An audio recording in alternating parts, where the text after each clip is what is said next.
Sa pagsugod sa Dios, pagbuhat sa kalibutan ug sa tanang butang sa kalangitan, ang kalibutan hawang ug walay hitsura.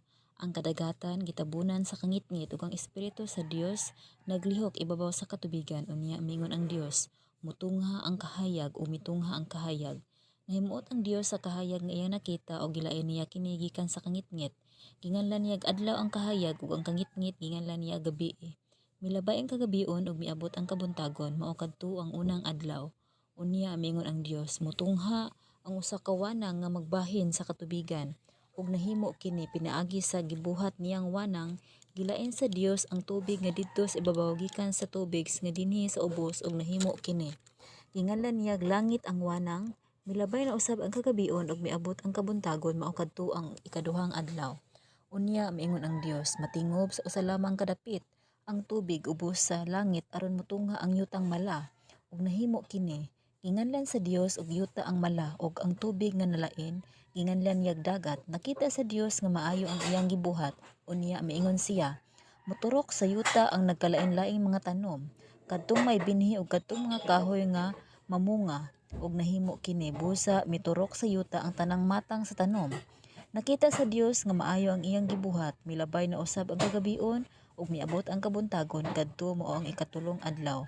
Unya miingon na usab ang Dios, mutungha ang mga iwag diha sa langit nga maoy magbulag sa adlaw gikan sa gabii ug magpaila sa pagsugod sa mga adlaw ug sa mga tuig ug sa mahinungdanong mga panahon. Mudan-ag kini sila sa kalangitan aron paghatag og kahayag sa kalibutan.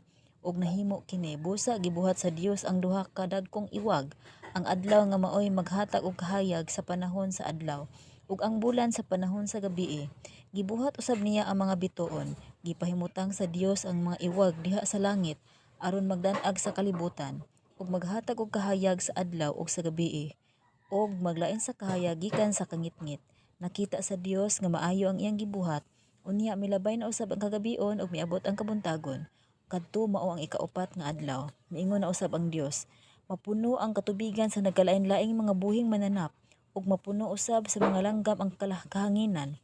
Ug nahimo kini, busa gibuhat sa Dios ang mga dagkong mananap sa kadagatan ug ang tanang matang sa mananap sa katubigan ug ang tanang matang sa langgam. Nakita sa Dios nga maayo ang iyang gibuhat, unya gipanalanginan sa Dios ang mga mananap sa kadagatan ug giingnan, sanay kamo ug lukpa ninyo ang kadagatan. Ngadto sa mga langgam miingon siya, sanay kamo ug milabay ang kagabion ug miabot ang kabuntagon kadto mao ang ikalimang adlaw. Unya miingon ang Dios, mutungha sa kalibutan ang nagkalain-laing mga mananap, mga kahayupan ug tanang matang mga ihalas nga mananap. Ug nahimo kini, busa gibuhat niya ang tanang matang sa mga kahayupan ug mga ihalas nga mananap. Nakita sa Dios nga maayo ang iyang gibuhat ug nalipay siya. Unya miingon na usab ang Dios, buhaton nato ang tawo sama sa atong dagway. Sila maoy magbuot sa mga isda, sa mga langgam, sa mga kahayupan ug sa tanang ihalas nga mananap. Busa gibuhat sa Dios ang tawo, lalaki ug babaye sama sa iyang dagway. Ug gipanalanginan sila sa Dios nga nag-ingon, panganak kamog daghan ug lukpa ang kalibutan sa inyong mga liwat. Ug dumalaa ang kalibutan, kamoy magbuot sa mga isda ug sa mga langgam ug sa tanang ihalas nga mananap. Unya miingon ang Dios, gihatag ko kaninyo ang tanang matang sa tanom nga may binhi ug ang tanang bunga sa kahoy aron inyong kanon. Gihatag ko usab sa tanang ihalas nga mananap ug sa kalanggaman ang mga tanom nga lunhaw aron ilang kanon. Ug nahimo kini. Nakita sa Dios nga maayo gayud ang tanan nga iyang gibuhat ug nalipay kaayo siya.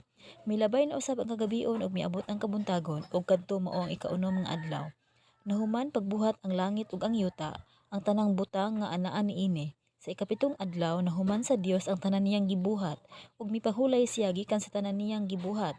Gipanalanginan sa Dios ang ikapitong adlaw ug gibalaan niya kini kay sa maong adlaw natapos niya ang iyang pagpamuhat ug mipahulay siya gikan sa tanan niyang gibuhat. Ingon niini ang pagbuhat sa kalibutan ug sa tanan nga anaa sa langit.